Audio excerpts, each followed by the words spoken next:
I know I said you wouldn't see me, but just one note.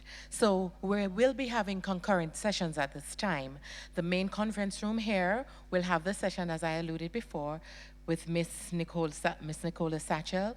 But in the Port Antonio room, which is next door, we will have the housing session that will be happening at the same time, transforming communities through responsive housing solutions. So you may begin to make your way if you would like to be in the housing, to sit in the housing session.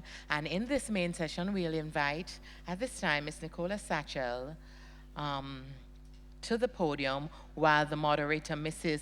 Nakia Matt Morris, will meet you in the other session. Thank you so much.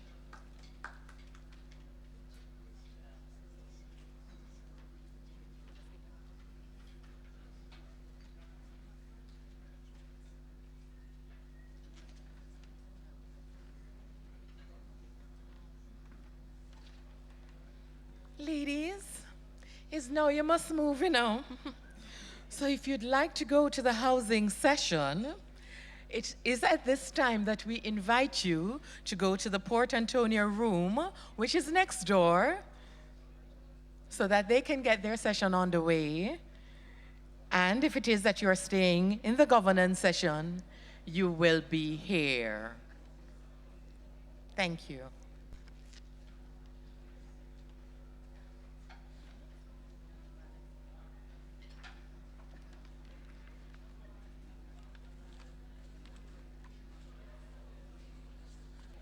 We are about to begin our session on creating sustainable community-based organizational structures.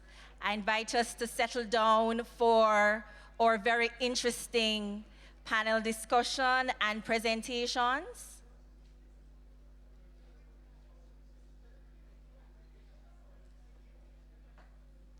So all protocol observed.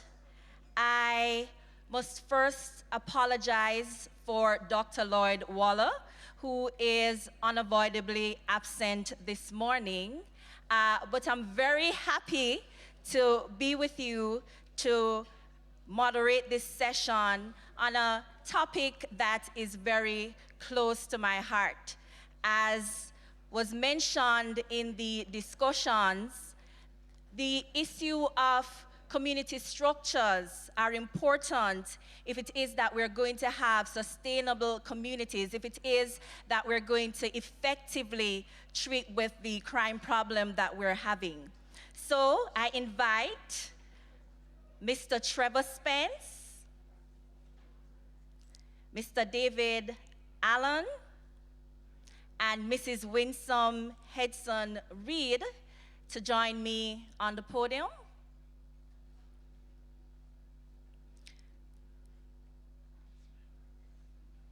So we have 1.5 hours, and we are going to have each presenter giving their inputs for 15 minutes. Then we'll invite our panelists to join us, and we'll have discussions for another half hour. And of course, it's important that you get to have your input in this session. We want to hear from you, as you are an important part of this process. So without further ado, I invite our first presenter, Mr. Trevor Spence, to join me here. He is an experienced facilitator and trainer with more than 40 years of experience. It doesn't show though, Mr. Smith, it doesn't show. Experience in the area of governance, civil society, community development, social research, and project management.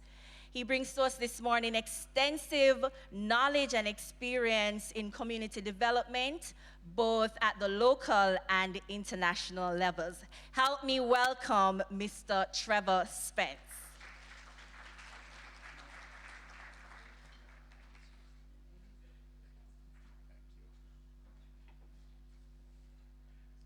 Good morning to everyone.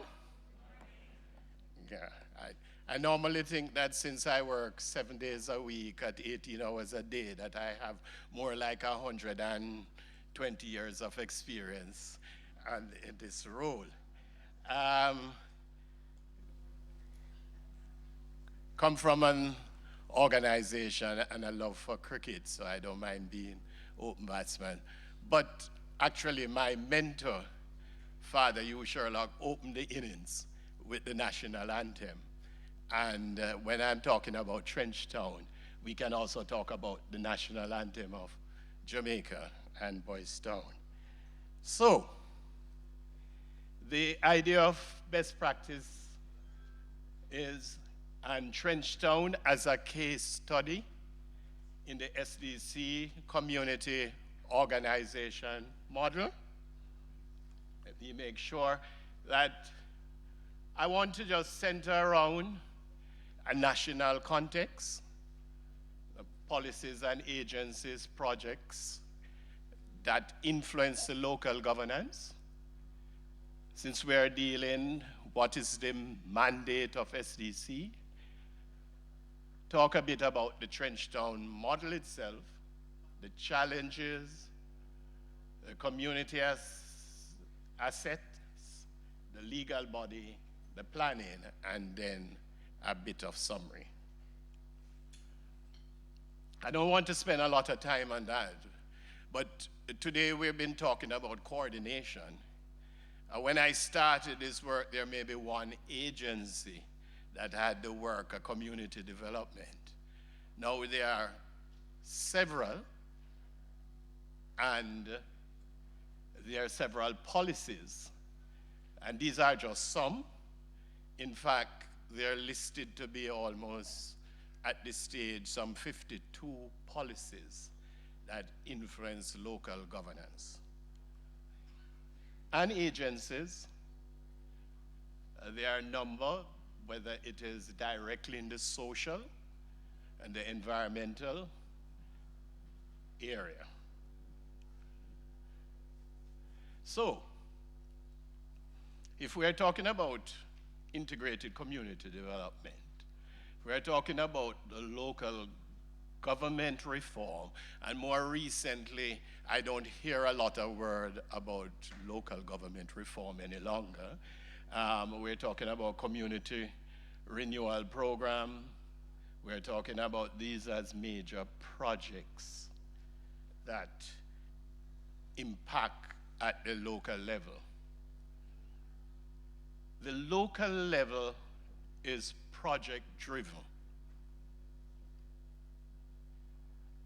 There are random selected demonstrations or pilots. A lot of the best practices are not necessarily upscaled or mainstreamed. Projects have a defined starting point and a defined end time. So it lacks continuity.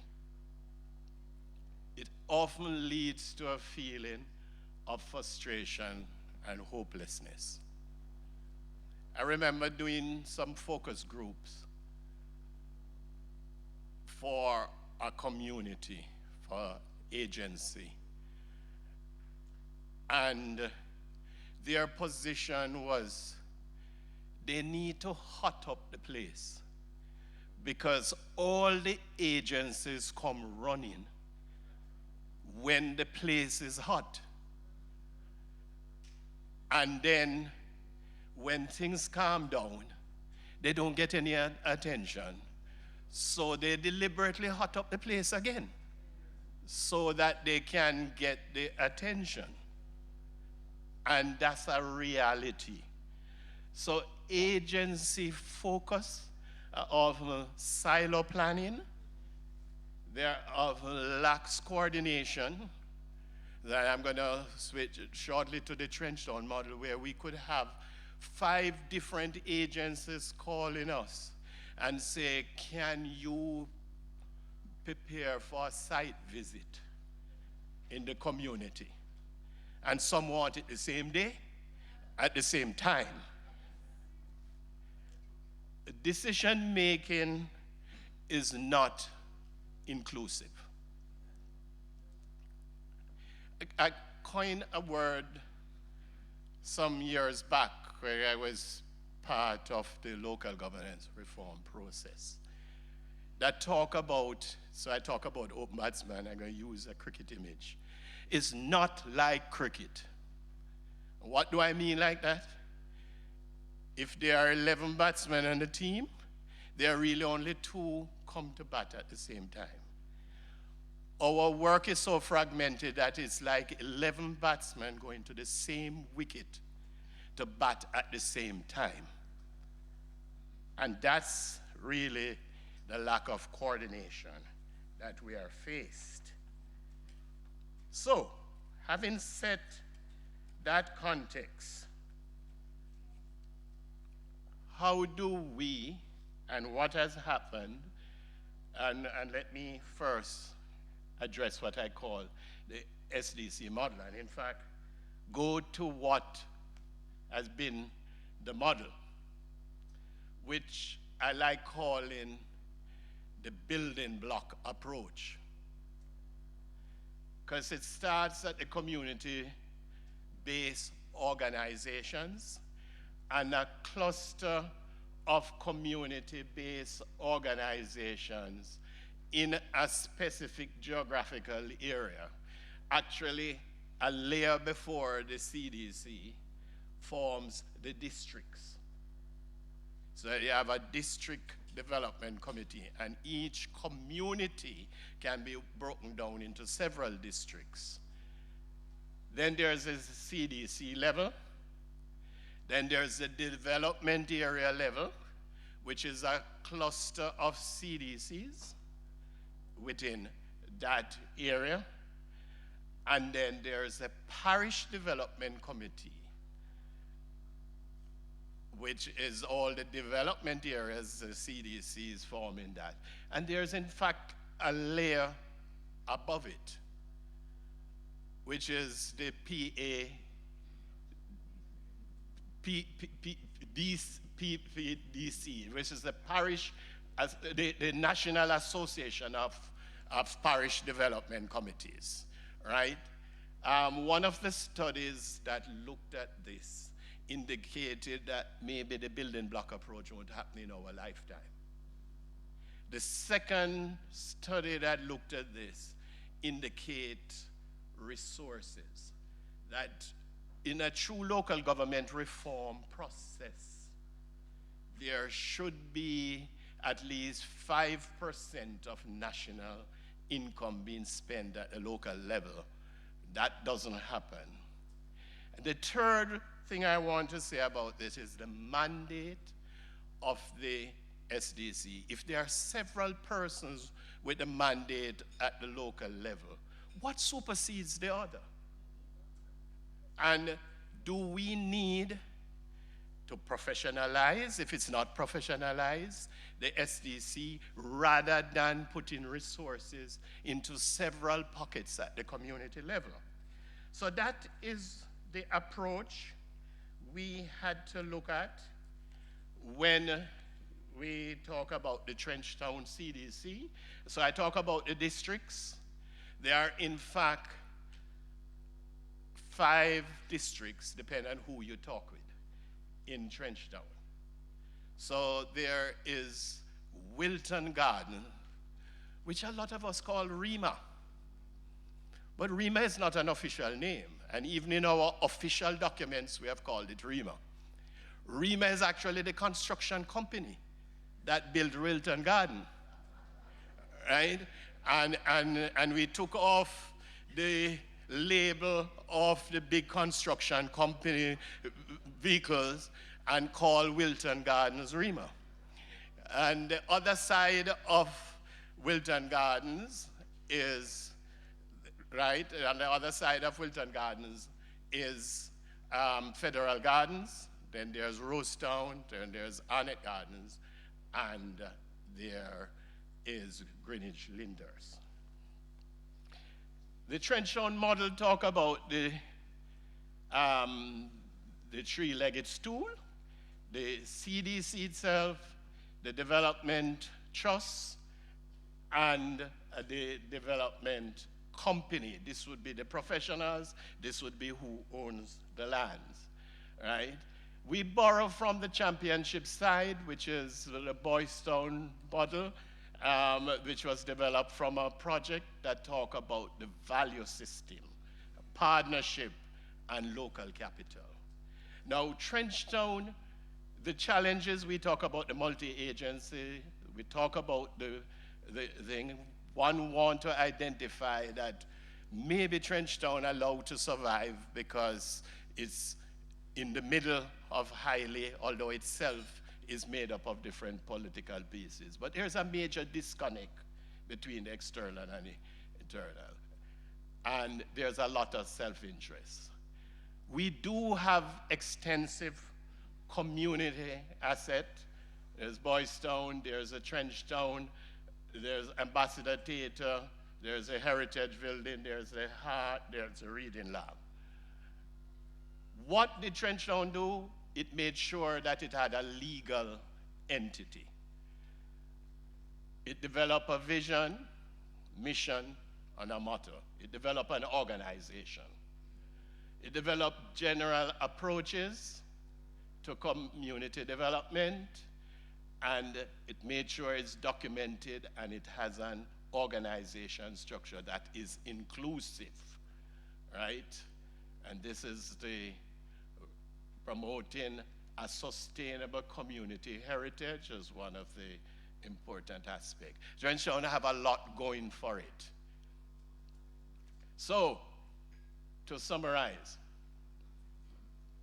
there must be an inclusiveness, a consensus building. It needs to be process-driven, not individually driven. We need to remove the strong personalities. It needs to be inclusive. And Trenchtown, as I said, cover these 5 districts with 28,000 persons, and it's very difficult to manage. But also, very importantly, community must own it. It's a slow process, but it's only through the organization. If that belongs to a few of us, then community won't buy in. It must have accountability, and it must have a mandate. It must be built around partnership, especially with the series of organization. And the partnership includes the government agencies, the political directorate, the private sector, working with the residents. Program-driven. So a project can support your program and in your institution, but a project should not be the driving force. And capacity building doesn't mean a capacity to deliver the program. Most of the projects that come in have high-level technical people, but the community itself is weak. And there must be a sustainability approach, and there must be a transfer of knowledge to the community rather than a technical team come in, deliver a project, and leave, and nobody is better off. And it must draw on. Each community will have different levels of local assets, but they must do. And some years back, one of the longest programs in local sustainable development planning, the ENAC program, identified that a champion must support the community. So we have a number of strong NGOs, and we have agencies that support it. And so thank you very much.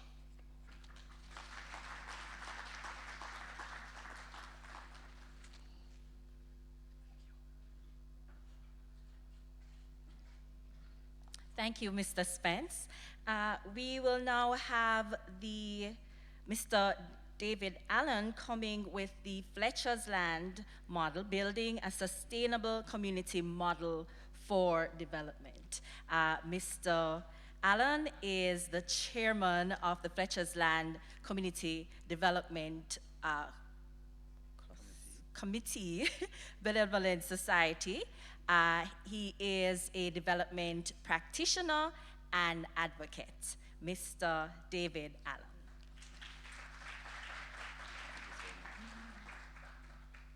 Good morning, everyone. I must acknowledge, I see at least one of my high-profile community activists, Ms. Pauline Perez, somewhere around here. All right, there you go. I don't see any more, but I see quite a few other representatives who are high-profile in agencies and organizations. I'll just simply say all protocols are observed. Mr. Sweeney. All right, so I'm going to talk about the organization and what kind of the model that it developed that surrounds, or the genesis of it is on participation, and how we can build more participation to include residents of the organization, residents of the community.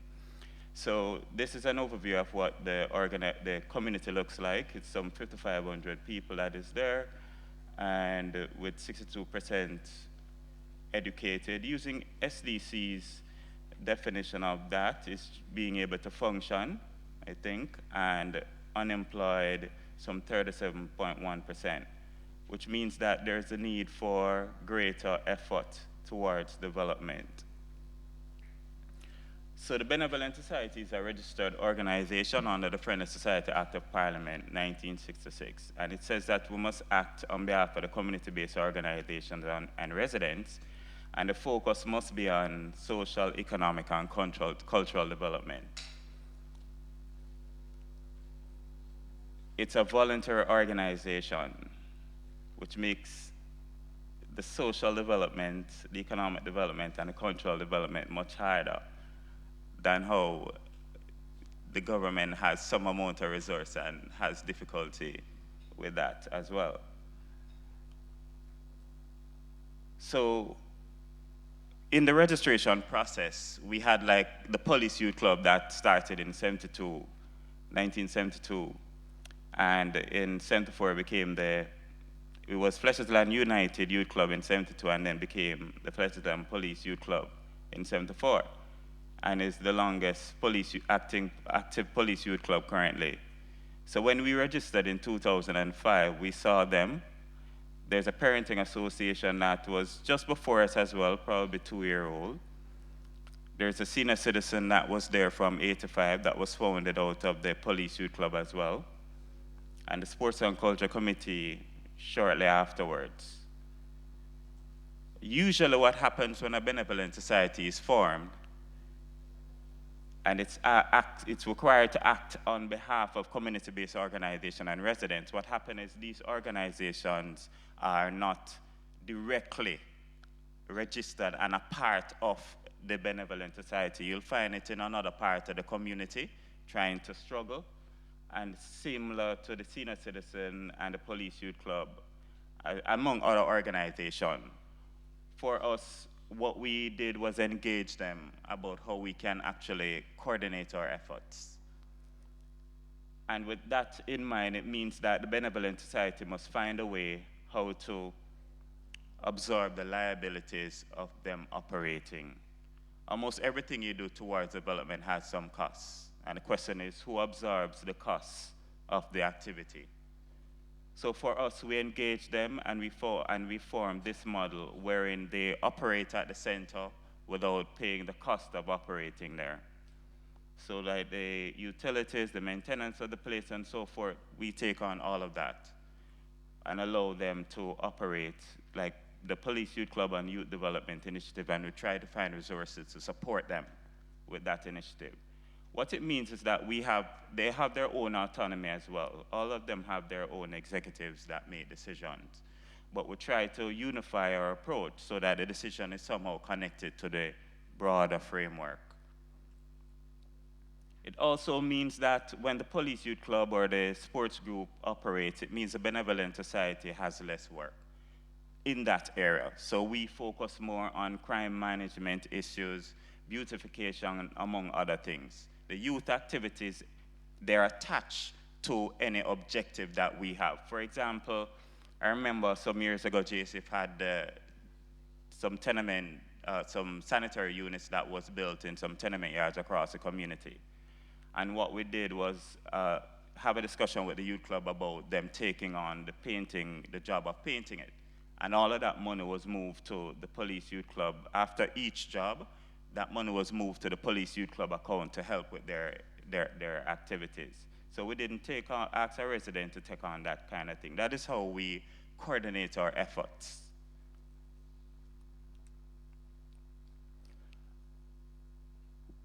We didn't get there immediately. There was quite a bit of a challenge that we have. You had some members of the organization that they were born with the organization, so they have tenure, they have a wealth of experience and so forth. But one of the challenges we had was, how do we now get people who are able to, for example, write project proposals? How do we get people who have some technical experience then as well? And so there was a lot of discussion ongoing about bringing those persons in, because we realized that oftentimes when resources come to the community, it doesn't get past the umbrella structure, because the persons that are there are also those who are in need, greater need rather. So we had to find a way how to create a balance. And so over time, what we had was some persons from the community with some amount of technical experience to form part of the umbrella structure. And that allowed us to go after more resources to maintain the model that we have.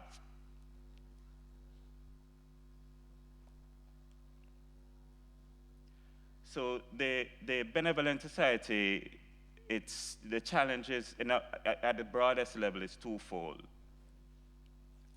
So internally, we have to find a way how to maintain a model, provide support to the different community organizations, and manage that complex system. Because as I said, each organization still has their own executive and make their own decisions. But we try to find a way how to ensure that the communication work in sync with the broader framework. And then at the same time, we have to find a way how to acquire resources for the socio-economic development activities, and also build out the capacity of the organization as well. On the other side of things now, you have like the NGOs and the agencies who will come in and indicate that they have some amount of support that they're providing.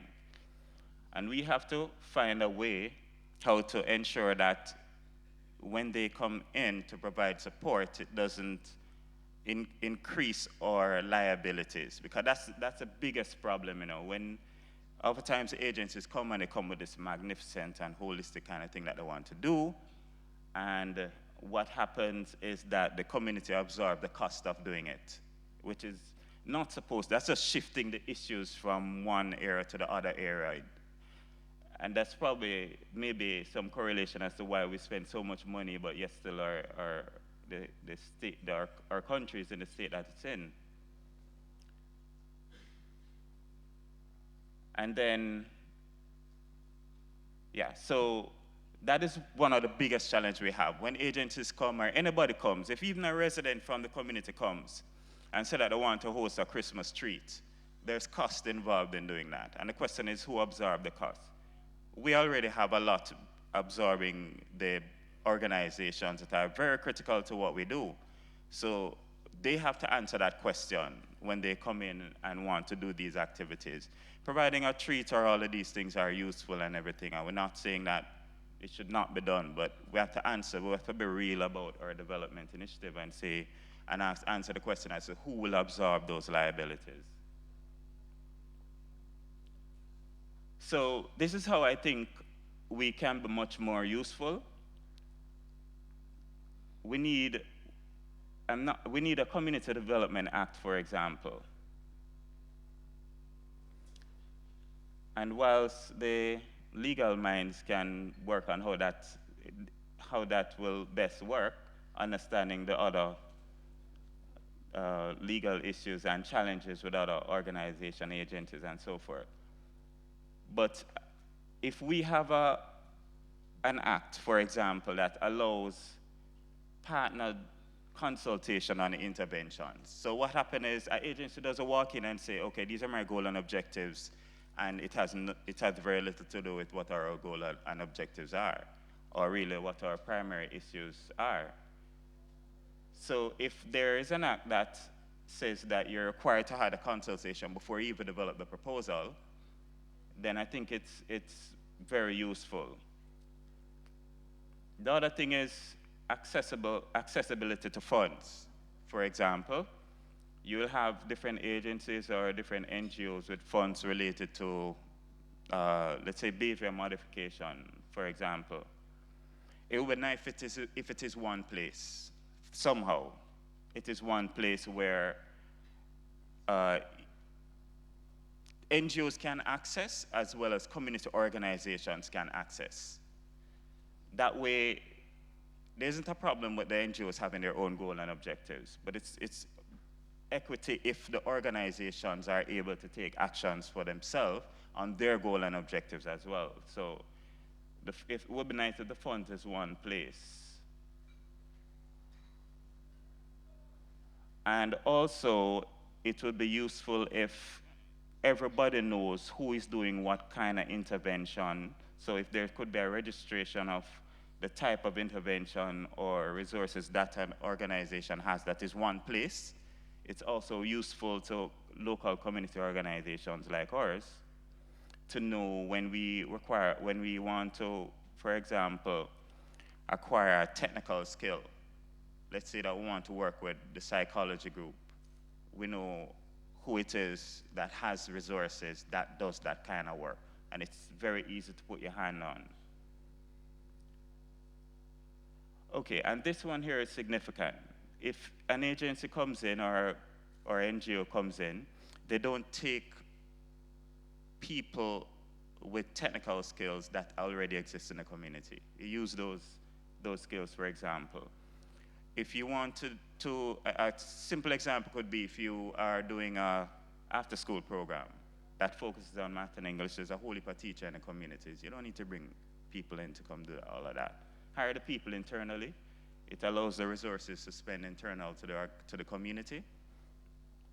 It's quite similar to JSIF's project. JSIF has an amazing project where they use the local community people. As I said, I used the example earlier of the police youth club painting all of those units and able to benefit. That's one such example. So this needs to be somewhere in law. So it strengthens JSIF model. I hope they talk about it later, but it's really good, very, very useful. So that is it on our model. I thank you so much for listening, and I hope you find it useful.